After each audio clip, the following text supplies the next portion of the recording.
माता आदिशक्ति, मुझे शक्ति दीजिए कि मैं यहाँ बंदी रहने की अपार पीड़ा सह सकूं। मुझसे रहे ब्रह्मदेव एवं देवगण को तो और भी अधिक कष्ट होता होगा। मुझे इतना बल दीजिए माता कि आपके आशीर्वाद से यहाँ से मुक्त होने तक मैं यहाँ स्थिरता से रह सकूं। वाह वाह!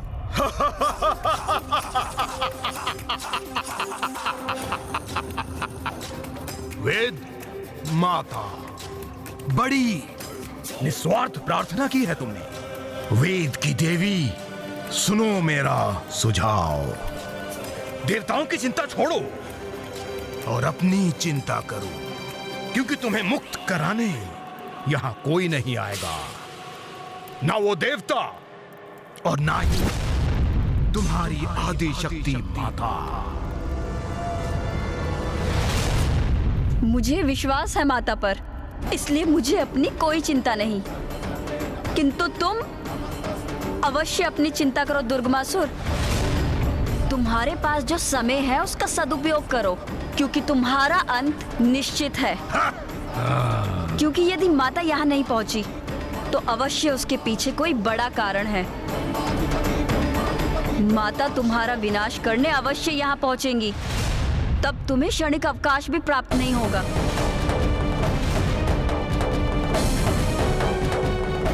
आदिशक्ति नमो नमः।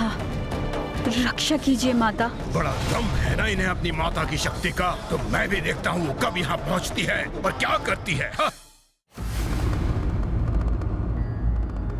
प्रथम पूज्य गणेश जी और देव सेनापति कुमार कार्तिकेय नवरात्रि की चतुर्थी की पूजा आरंभ करने ही वाले हैं। हमें भी तैयारियां प्रारंभ करनी चाहिए। ब्रह्मदेव, नारायण, वेद माता के बिना हम देवता निरंतर अशक्त और लाचार होते जा रहे हैं। और गणेश जी और कुमार कार्तिकेय माता की कथा सुना रहे हैं। प्रभु, अभी तो नवरात्रि का चतुर्थ दिवस ही है, किंतु हमें अब अपनी समस्या के निदान हेतु और प्रतीक्षा करना कठिन हो रहा है। देवगण, आपका कष्ट भली भांति ज्ञात है हमें, किंतु आप तनिक वेद माता की वेदना की कल्पना कीजिए, जो दुर्गमासुर की बंदी है। देवी आदिशक्ति की पीड़ा का विचार कीजिए, जो काशी में अकेले रहकर महादेव से विलग होने की पीड़ा सह रही है। और स्वयं महादेव को देखिए, जो इतने व्यग्र हैं,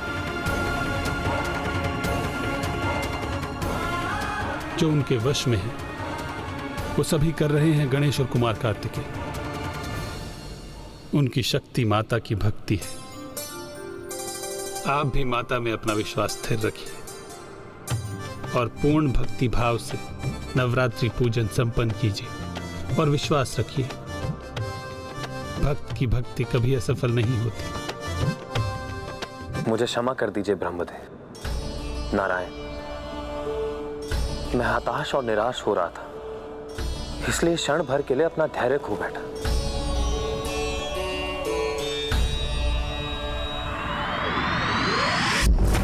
आज नवरात्रि का चतुर्थ दिवस है। माता कुष्मांडा माता की चतुर्थ स्वरूप हैं, जिनकी पूजा हम आज करेंगे।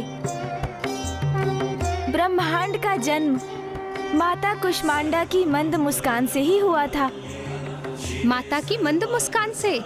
हाँ माता, ये उस समय की बात है जब चहुं दिशाओं में मात्र अंधकार ही व्याप्त था। सृष्टि का कहीं कोई चिन्ह मात्र भी नहीं था।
हंसमुख स्त्री प्रतीक है एक सुखी संपन्न परिवार का।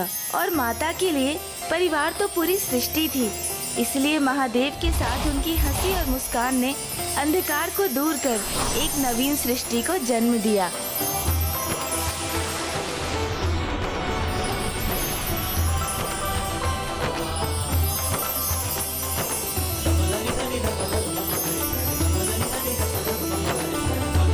अद्भुत।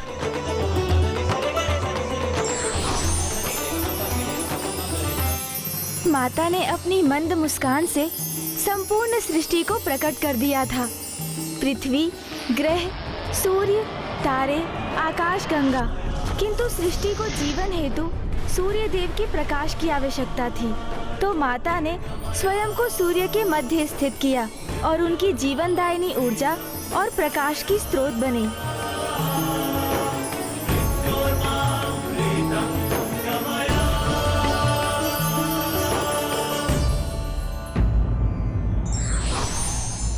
स्त्री न केवल गृह स्वामिनी होती है, अपितु संपूर्ण ऊर्जा की स्रोत होती है।